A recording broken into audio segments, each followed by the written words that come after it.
चलिए देखिए क्वेश्चन दिखाए कि निम्नलिखित संख्याओं को p बाई क्यू के रूप में व्यक्त किया जा सकता है। p बाई क्यू के रूप में व्यक्त करना यानी कि परमेय संख्या के रूप में व्यक्त करना है।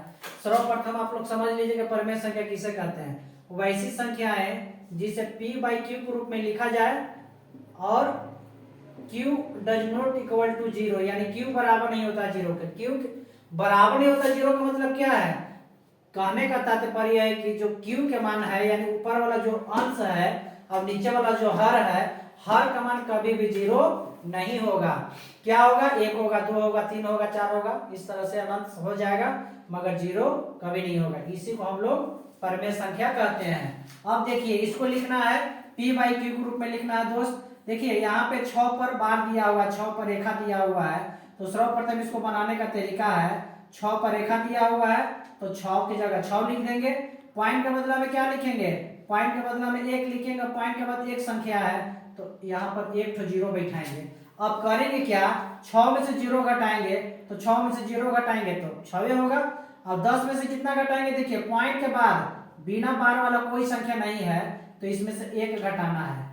जब कोई संख्या रहेगा तो 10 घटाएंगे, कोई संख्या नहीं रहेगा एक घटाएंगे। 6 में से जीरो घटेगा तो 6 हो जाएगा और 10 में से घटेगा 9। इसका आंसर हो गया, ए आपका बन गया।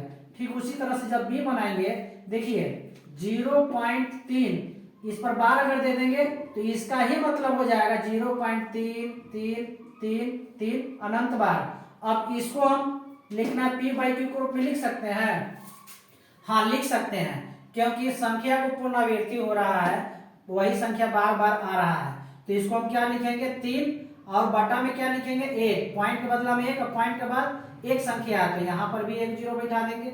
और 3 में से कितना घटाएंगे? बिना बार वाला खाली जीरो है तो 3 में से जीरो घटाएंगे और बिना बार वाला के बाद पॉइंट के बाद इधर कोई संख्या नहीं थी, इसमें से एक घटाएंगे तो इसको हम लिख सकते हैं 3/9। इसको काट भी सकते हैं, 3 एकम 3 और 3 3 9 यानी कि 1/3 इसका आंसर हो जाएगा।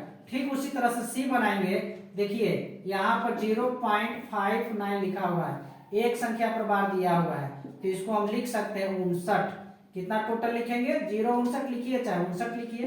059 में से कितना घटाएंगे? देखिए इस पर रेखा दिया हुआ है, 5 पर रेखा नहीं दिया हुआ, इसमें से 5 घटा लीजिए। अब बटा में कितना है? बटा में पॉइंट के बदला में 1 और पॉइंट के बाद 2 संख्या है तो यहाँ पे 100 लिखेंगे। कितना माइनस करेंगे? तो देखिए बार एक संख्या पर नहीं है तो इसमें से 10 घटाएंगे।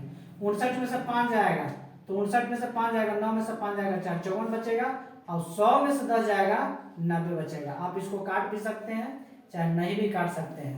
तो हम इसको 3 के पारा में काट दिए, 5 चलो 3 के पारा में 3 3 9 0, 3 के पारा में 3 एकम 3 2 बच गया और 3 एकम 3 और 3 ये 24। फिर काट दें, 3 के पारा में 3 दहिया 30 और 3 छक 18। अब काटिए 2 के पारा में 2 5 10 और 2 3 6। ऐसा तो नियम कहता है पहले 2 से काटने के लिए। इतना ही आपका आंसर आएगा 3/5। वीडियो देखने के लिए धन्यवाद।